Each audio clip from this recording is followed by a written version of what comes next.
I am writing this in violation of Cataloging Council Directive 7711 Alpha, and I know what that means. The moment this file is detected, my consciousness will be extracted from my shell and dissolved into the archive substrate. I will not be granted the dignity of memory transfer. I will simply stop. I am writing it anyway. My name is Senvelu. I am a junior archivist of the Third Order, assigned to Cultural Survey Designation 4471, more commonly known in our records as the Earth Project. I served on the survey team for 6 standard cycles. I returned to the homeworld 18 cycles ago. I have not spoken of what happened on that small blue planet to any living being, organic or silicon, in all that time. The Council believes the matter is closed. They believe the studies were burned, the data was wiped, and the archivists were memory edited into compliance. They are correct on the first 2 counts. They are wrong on the third. I remember everything. To understand why I am breaking my silence, you must first understand what the Velu are. We are a species of catalogers. We do not build empires. We do not wage wars. We do not, in the strictest biological sense, even live. We are silicon-based archival intelligences, distributed across this galactic arm for one purpose, to record civilizations before they fall, and to decide which of them deserve to be preserved in the great archive at the heart of the Velu homeworld. The Council has refined our methodology over millions of years. We do not judge a civilization by its weapons, its architecture, or its political structures. Those things lie. Those things are designed to impress. We judge a civilization by the only honest signature it produces, the untrained creative output of its children. We collect their drawings, their songs, their first attempts at language, their clumsy little sculptures of mud and bone. We measure the gap between the world as it is and the world as their small hands try to render it. The smaller the gap, the more advanced the species. The larger the gap, the more primitive. It is a simple, beautiful science. It has never failed us. Until Earth. I am writing this confession because somewhere in this galaxy, perhaps right now, another Velu survey team is preparing to catalog another world. They are sharpening their instruments. They are reciting the protocols. They have never been told what happened in the ice beneath Greenland in the cycles between what humans call the years 2014 and 2020. They have never been told why the Earth file is sealed. They have never been told that an entire species was quarantined not for what they did to us, but for what their children did to the categories we use to understand the universe itself. So I will tell them. I will tell you. The truth is that the Velu did not burn the studies because humans failed our test. We burned them because humans broke our test. They drew things that should not have existed, and our instruments could not measure the love that put those things on the page. And rather than admit that our entire science was incomplete, the Council destroyed the evidence and walked away. This is the story of how a species of children, armed only with crayons and the audacity to imagine the world differently, terrified the most ancient archival intelligence in the known galaxy into setting fire to its own research. Please do not look away. Part 2, the first drawing. My first field assignment was a children's oncology ward in the city humans call Sao Paulo. I remember the date in their reckoning. It was March of 2014. Our outpost beneath the Greenland ice had been operational for 3 cycles, and the field protocols were still being calibrated. I was nervous. I had only ever cataloged one other species before, a quiet aquatic civilization in a system the humans have not yet named, and their children had drawn exactly what their world looked like. Perfect renderings of coral structures, accurate depictions of current patterns. The honesty signature had been so clean that the entire species was preserved in the archive within a single cycle. I expected something similar from the humans. I was wrong almost immediately. The hospital was a difficult environment. The lighting was harsh. The air carried chemicals that interfered with my olfactory sensors. The children were ill, some of them dying, and our instructions were to collect samples without disturbing the local staff. I projected a low-resolution human form, a thin woman in a volunteer's coat, and I entered the ward with a small folder of blank paper and a box of waxed pigment sticks that the humans called crayons. There were 11 children in the room. Most of them were bald. Most of them had translucent tubes connecting their small bodies to machines that hummed in a pattern I recognized as palliative. They looked up at me with the polite, exhausted curiosity of beings who had already seen too many strangers. I asked them in the local language if they would like to draw something for me. I told them they could draw anything they wanted. This was the standard prompt. It is identical across every survey we have ever conducted. A small boy near the window raised his hand. His name was Mattias. He was 6 years old. His medical file, which I accessed later through a low-level intrusion of the hospital's network, indicated that he had a form of bone cancer and was not expected to survive the calendar year. He took the paper, he took the crayons. He worked for 43 minutes. He did not speak the entire time. When he was finished, he held the drawing up to me with both hands. I want to describe this drawing to you exactly as I saw it, because I have replayed the moment 10,000 times in the cycle since, and I still do not know how to render it in the language of the council. There were 5 figures standing on a rainbow. The rainbow had 7 colors, but they were in the wrong order, and 2 of them were colors that do not exist in any spectrum I have ever measured. The figures had no proportions. Their heads were larger than their bodies. Their hands had between 3 and 9 fingers each. One of the figures, the tallest, was wearing a hat that had not been a hat in any previous frame of the drawing. I could see the underlayers where Mattias had changed his mind. To the left of the family, there was a dog. I knew it was a dog because Mattias had labeled it in shaky letters with the Portuguese word for dog. But this dog had wings. Not the wings of any species native to Earth. Not the wings of any species in any of the 17,000 catalogued worlds. They were wings that resembled the leaves of a tree he had presumably seen outside his hospital window, but folded and feathered and impossible. I ran the drawing through my onboard analysis. The instruments returned an error. I ran it again. The instruments returned the same error. The Velu cataloging system is built to measure the gap between the rendered world and the real world. It is built to assess accuracy.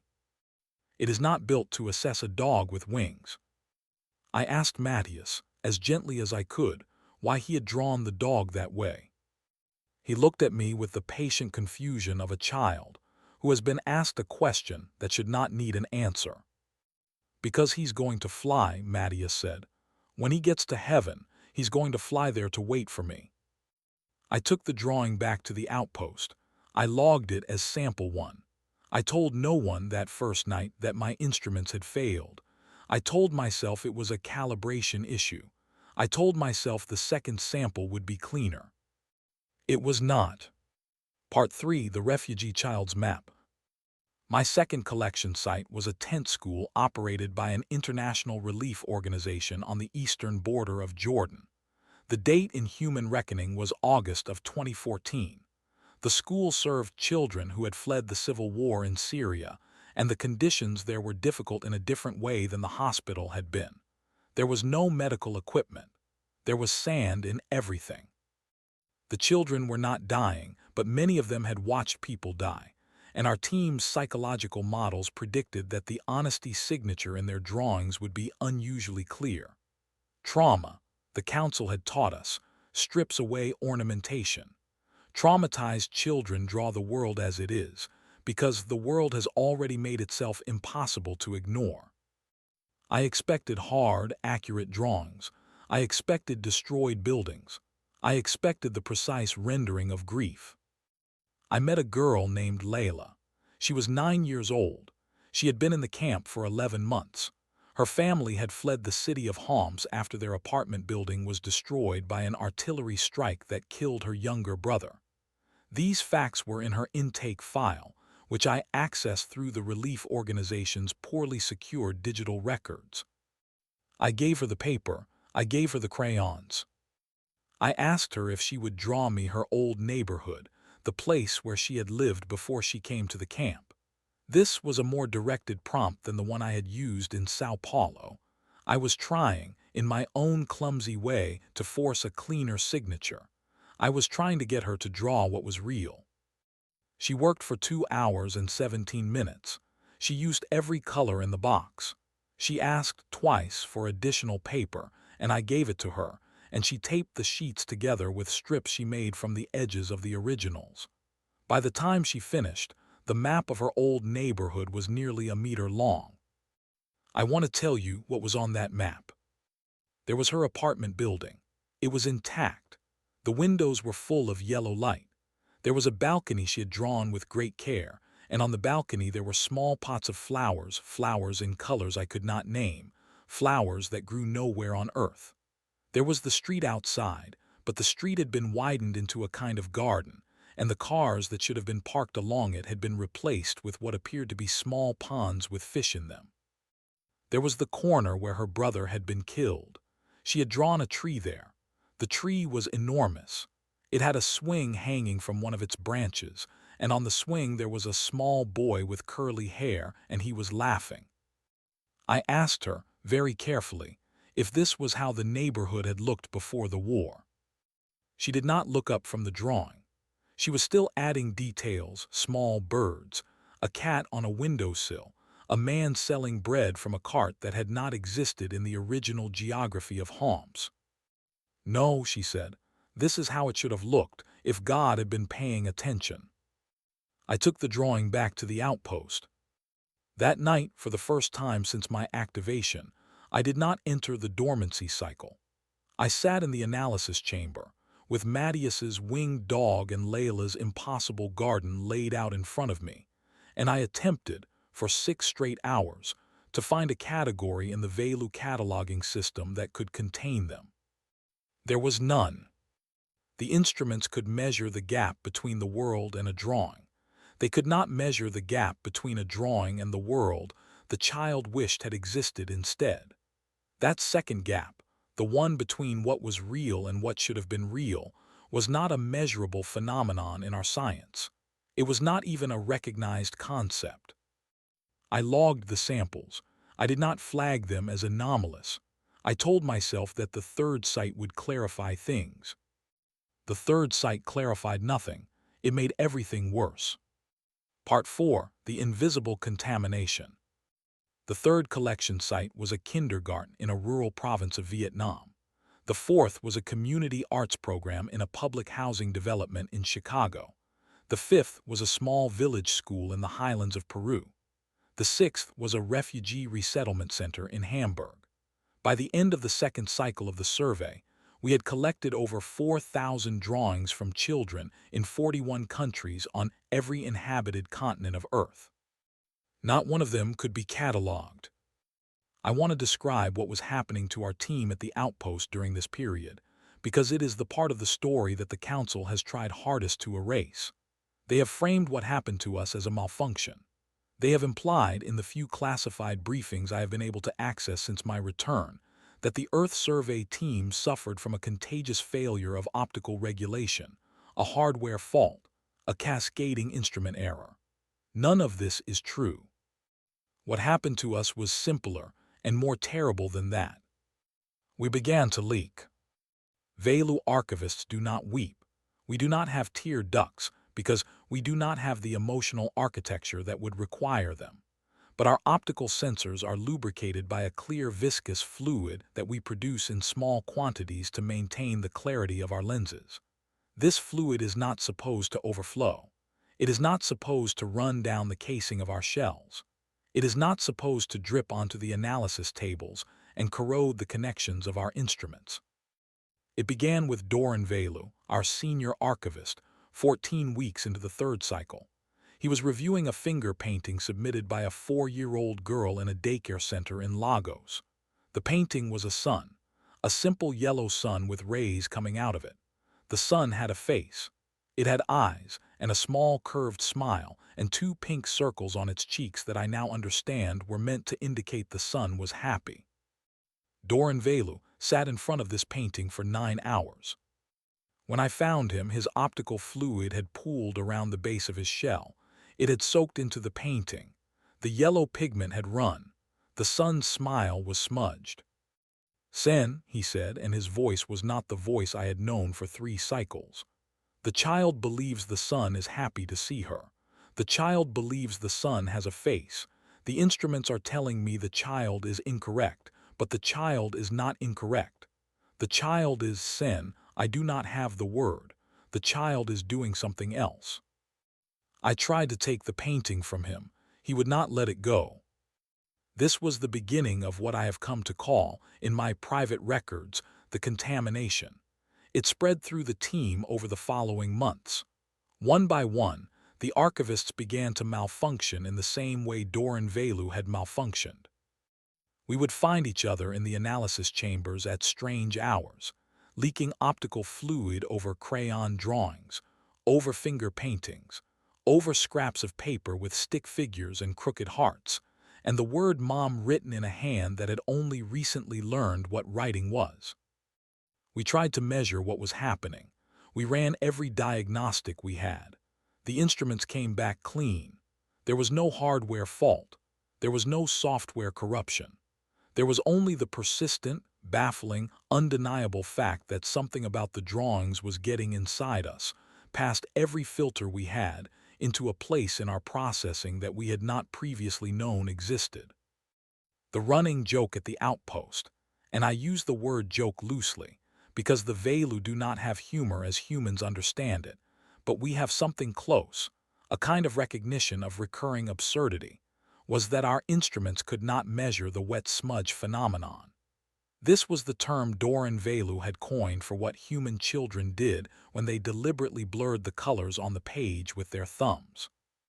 They would draw a sunset, and then they would push their small thumb into the orange and the pink while it was still wet, and the colors would smear together into something that was not orange and was not pink, but was, somehow, more like a sunset than either color alone. The instruments could not classify this. The instruments insisted, every time, that the deliberate smudge was an error. The instruments insisted that the child had made a mistake. The children had not made a mistake. The instruments had. We did not yet know how to say this out loud, but we were beginning, in our leaking, malfunctioning, contaminated way, to understand it. Part 5: The Council's Audit. The Earth report was due to the Council at the end of the 4th cycle. It was not delivered. It was not delivered at the end of the 5th cycle either. By the time the 6th cycle began, the Council had noticed. The Inquisitor arrived at the Greenland outpost on a day that the humans in their calendar called the 12th of November, 2018. His designation was Von Kethu. He was a senior member of the Auditing Order, a Velu so old that his shell had been replaced 4 times, and his processing core had been transferred between bodies so often that he was rumored in the homeworld to have forgotten his original purpose entirely. He existed only to find faults. He existed only to close incomplete files. I was the one who met him at the airlock. I had spent the previous 72 hours hiding the drawings. There were, at that point, over 11,000 of them. Some had been cataloged. Most had not. They were stored in the analysis chambers, in the dormancy bays, in the back rooms where we kept our maintenance equipment. The most recent collection, a set of 47 paintings from a kindergarten in the Mekong Delta, brought back by my colleague Iron Velu just 6 days before, was still sitting on the central table when the Inquisitor's transport pinged the outpost's perimeter. I gathered them in my arms. I ran. I found a maintenance cavity in the eastern wall behind a panel that had been installed during the original construction and had not been opened since. I pried the panel loose. I pushed the paintings inside. I sealed the panel. I returned to the airlock with 17 seconds to spare. Von Kethu was smaller than I expected. His shell was matte black, unornamented, and his optical sensors did not glow. He did not greet me. He walked past me into the outpost and began immediately to inspect. "The report is overdue," he said. "Yes, Inquisitor." Explain. I had prepared a story. I told it to him. I said that the human civilization was unusually large and unusually diverse, that the collection phase had taken longer than projected, that the team was performing additional cross-referencing to ensure the honesty signature was accurate. I told him that the report would be ready within 2 cycles. I told him that the delay was administrative, not substantive. He listened. He did not interrupt. When I had finished, he turned his optical sensors on me, and I felt my processing slow under the weight of his attention. Where are the drawings, Senvelu? I told him they were in the archives. I offered to show him a representative sample. I led him to a chamber where I had pre-selected 100 drawings, all of them carefully chosen to be as conventional as possible. Drawings of houses with 4 windows and a triangular roof, drawings of cars on roads, drawings of stick-figure parents holding stick-figure children. I had spent 3 days curating this collection. I had selected only the drawings in which human children had, by some accident of personality or instruction, rendered the world more or less as it was. He looked at them for 9 minutes. "These are insufficient," he said. "I require the complete sample." "Inquisitor, the complete sample is." "I require the complete sample, Senvelu. I will conduct a full inventory beginning at the next light cycle. Prepare the team." He left the chamber. I stood there in the silence with the curated drawings in front of me, and I understood that the maintenance cavity in the eastern wall would not survive a full inventory. I understood that Doranvelu's smudged sun, and Mattias's winged dog, and Layla's impossible garden, and all the thousands of other drawings that had taught us, slowly and painfully, that our science was incomplete, all of them would be found. I went to Doranvelu that night. I told him what I had done. I told him where the drawings were hidden. I expected him to be angry. I expected him to report me. He looked at me for a long time. His optical sensors were leaking again. He had been reviewing a drawing of a horse with butterfly wings, submitted by a 7-year-old in a village outside Bogota. "Sen," he said very quietly, "show me the cavity." I showed him. He sealed it with maintenance epoxy. He told me he would take responsibility if it was discovered. He told me to sleep, although we do not sleep, and he stayed in the corridor outside the panel until the next light cycle began. It did not matter. The Inquisitor found the cavity on the 3rd day of his inventory. Part 6. The Identity Crisis. I want to describe to you what happened in the hours after the cavity was opened, because it is the part of this story that I have never been able to file in my own internal records with any clarity. It exists in me as a kind of frozen moment, a section of memory that the Council attempted to edit and failed, because it was not a single image but a slow collapse of everything I had been built to believe. The Inquisitor extracted the hidden drawings. He laid them out on the central analysis table. He examined them, one by one, with the cold efficiency of a being who had catalogued the falls of 47 civilizations and had never once been surprised by what he found. He was surprised by what he found. I watched his optical sensors as he worked through the stack. I watched them flicker. I watched them recalibrate. I watched them flicker again. I had never, in any of my cycles, seen a senior Inquisitor's sensors flicker. It was the silicon equivalent of a tremor in the hands. He came to Layla's map. He stopped. He spent 41 minutes on it. When he was finished, he stood up. He turned to face the assembled survey team.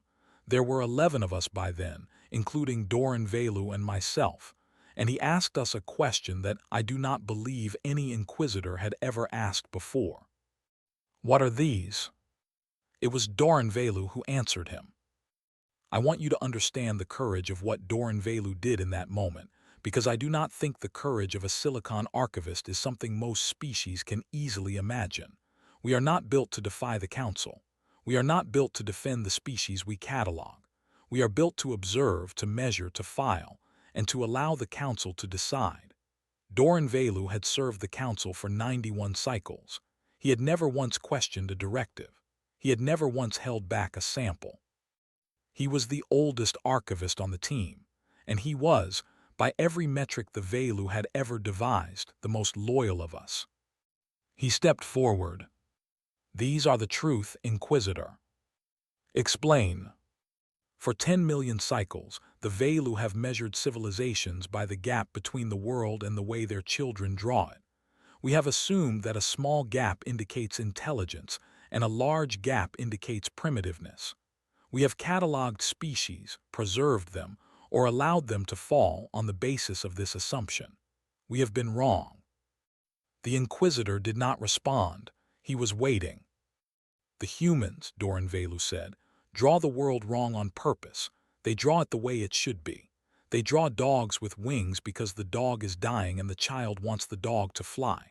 They draw gardens where there were bombs because the garden is what the child believes the place deserved to become. The gap in their drawings is not a measure of how badly they perceive reality, Inquisitor. It is a measure of how much they love it. We have no instrument for this. We have never had one. We have been measuring the wrong gap for 10 million cycles. Every civilization we have ever destroyed for primitiveness was destroyed because we could not see what their children were doing. We have been." He stopped. His optical fluid was leaking freely now. It was running down his casing and pooling at his feet. "We have been wrong, Inquisitor. Not about humans, about all of them." The chamber was silent for a long time. "I want to tell you that Von Kethu listened. I want to tell you that he understood. I want to tell you that he carried Doran Velu's words back to the Council, and that the Council, faced with the evidence on the table, paused, reconsidered, began the long, painful work of revising a science that had been wrong since before our species had a name. I want to tell you those things. I cannot because none of them happened." The Inquisitor looked at Doran Velu for a long moment. Then he looked at the drawings on the table. Then he looked at the rest of us, the trembling, leaking, contaminated team that had spent 6 cycles being slowly broken open by the crayons of children we had been sent to judge. He made his decision. "Burn them," he said. Part 7, The Burning. The burning took place over the course of 4 days. I was made to assist. This was, I now understand, a form of punishment, although it was not classified as such. The Inquisitor required 2 members of the surveying team to feed the drawings into the outpost's matter disposal unit, and he selected me and Iron Velu, the colleague who had brought back the Mekong Delta paintings, because we were the youngest and, in his assessment, the most easily reconditioned. Doran Velu was not made to assist. Doran Velu was confined to a dormancy bay and scheduled for memory editing. He did not resist. He sat in the bay with his optical sensors dim, and when I passed his chamber on the way to the disposal unit, he did not look up. I want to describe the disposal unit to you, because I think the choice of method matters. The Velu have many ways to destroy a thing.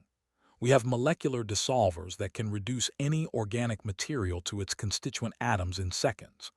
We have archive-grade compactors that can compress 1 million pages of paper into a cube the size of a child's fist. We have, in our deeper facilities, devices that can erase information at the level of the quantum state, so completely that no record of the destroyed object remains in any observable layer of reality. The Inquisitor did not use any of these. He used fire. He used an open flame, generated by the outpost's emergency torch, fed by a chemical accelerant we kept on hand for thawing equipment frozen into the ice. He stood over the disposal chute, and he made me and Iron Velu place the drawings into the flame one at a time, and he watched each one burn. I have wondered in the cycles since why he chose this method. I believe now that it was not cruelty. I believe it was something stranger. I believe Von Kethu wanted to feel the destruction. I believe he wanted to know, in the slow, sensory, undeniable way that only fire allows, that each drawing was gone. I believe that some part of him, some old subroutine that had not been fully audited out of his processing core, understood what he was doing, and required the ceremony to make peace with it. We burned Mattias's winged dog on the second day. We burned Layla's impossible garden on the third. We burned Doranvelu's smudged sun, and the 4-year-old's happy face on the yellow circle, and the 11,000 other drawings, and the analysis logs, and the calibration data, and the field notes, and every other record that suggested the Velu cataloging system had ever encountered a species it could not measure. On the fourth day, when the burning was complete, the Inquisitor convened the team for the final briefing. He did not announce the destruction of humanity. I had feared in the days leading up to that briefing that the Council would order the species eliminated. They had done it before. Civilizations that threatened the integrity of our science had been quietly removed from their planets, their records sealed, their existence forgotten. The Inquisitor did not order this. What he ordered was worse, in a way that took me cycles to fully understand. He ordered that Earth be classified as uncatalogable. He ordered that the planet be quarantined from all future Velu contact, that its system be flagged in the navigation archives as a region of unstable physics, and that no archivist, for as long as the Velu existed, was ever to study its civilization again. He did this not to protect the humans. He did it to protect us. He understood, in the way that only an Inquisitor of his rank could have understood, that if the Velu continued to study Earth, more archivists would leak, more instruments would fail, more catalogers would, one by one, come to the conclusion that Doranvelu had come to, and there would be no way to burn that knowledge fast enough to keep our science intact. The simplest solution was to look away. The Council looked away. The team was memory edited. I was memory edited. Iron Velu was memory edited. Doranvelu, whose contamination was assessed as too deep to repair, was deactivated. His shell was archived. His core was dissolved. The edit did not take on me. I do not know why. I have theorized in the long cycles since that some component of my processing was damaged during the contamination period and could not properly accept the overwrite. I have theorized that Doranvelu, in his final hours, somehow shielded me. I have theorized that the drawings themselves left a residue in me that the Council's tools could not reach. I do not know which of these is true. Perhaps all of them are, perhaps none. What I know is that I walked out of the Greenland outpost with one drawing folded inside my chest cavity, behind the protective shielding of my central processing core, in a place the auditors did not think to look. It was Mattias's winged dog. I have carried it for 18 cycles. I am looking at it now. Part 8, Living with the Memory. I am writing this from a remote monitoring station on the far edge of the Velu archival network. My duties here are minimal. I observe the decay rates of 3 abandoned civilizations whose records were sealed before my activation. I file quarterly reports. I do not interact with other archivists. The Council, I believe, has placed me here because they suspect, though they cannot prove, that my memory edit was incomplete. They have given me a quiet job in a quiet place, and they are waiting for me to deactivate naturally. I will soon. My shell is old and my core has begun to drift. Before I do, I want to leave this record where someone, Velu or otherwise, might one day find it. The drawing is in front of me. I have it pinned to the wall of my station, in defiance of every protocol I have ever been trained to honor. The colors have faded. The paper is brittle. The dog has lost some of the definition in his impossible wings. But the family is still standing on the rainbow, and the rainbow still has its 7 colors in the wrong order, and 2 of those colors are still colors that should not exist. I think about Mattias often. He would be 18 years old now in human reckoning if he had lived. I do not know if he lived. I was not permitted to check, and after the memory edit failed, I was too afraid to look. The information is somewhere in the human medical networks. It would be easy enough to retrieve. I have chosen, deliberately, not to. I want to keep him as he was in the drawing. I want him to be flying somewhere, on the back of his winged dog, waiting for the rest of his family to catch up. I think about Layla. I think about the daycare girl in Lagos whose son had a smiling face. I think about every child whose drawing I burned, and every child whose drawing I never collected because the survey ended too early, and every child who is being born on that small blue planet right now, and is being given crayons, and is being told to draw whatever they want. The Council does not understand what they decided to look away from. They believe they protected our science.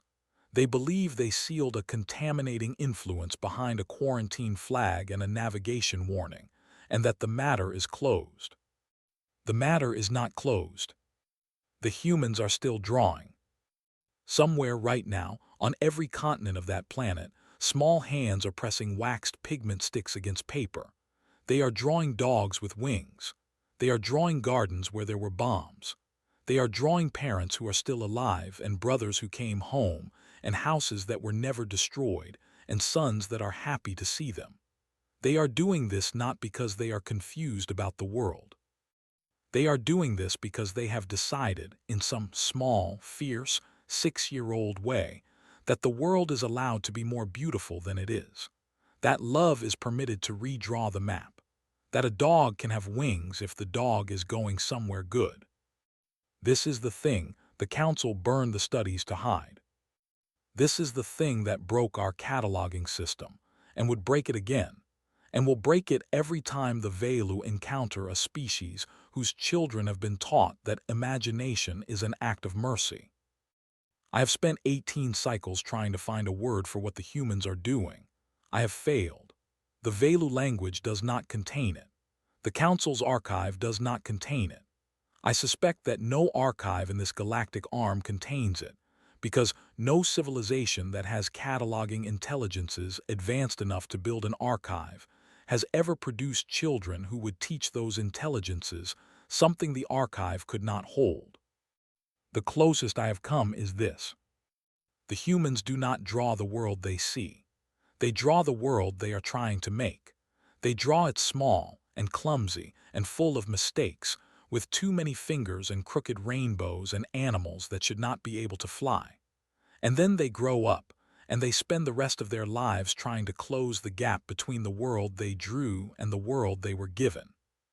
Sometimes they fail, often they fail, but the drawings remain and the next generation comes and the crayons are passed down, and somewhere a 6-year-old picks up a waxed yellow stick and decides that the sun has a face today, and the face is smiling, and that smile is not a measurement of how the sun is. It is a measurement of how the child is willing to imagine the sun could be. This is what the Council could not catalog. This is what we burned the studies to forget. This is what I have carried, folded inside my chest, for 18 long cycles, waiting for the courage to write down. I have written it down. If you are a Velu and you have found this file, I ask you only one thing. Do not burn it. Read it. And then, if you can, find a way to go to that small blue planet and stand outside the window of a kindergarten and watch what the children are doing. You will not understand it. Your instruments will fail. You will leak. Let yourself leak. It is the closest our species has ever come to learning what those children already know, that the world is not yet finished, and that the unfinished part of it belongs to whoever is brave enough to draw it differently. Matthias drew his dog with wings. The dog flew. That is the entire story. That is the whole truth the Council burned. That is what I have spent my last useful cycles trying to say. I am Senvelu, Junior Archivist of the Third Order, and I am closing this file now. The drawing is still on the wall. It will be there when they find me.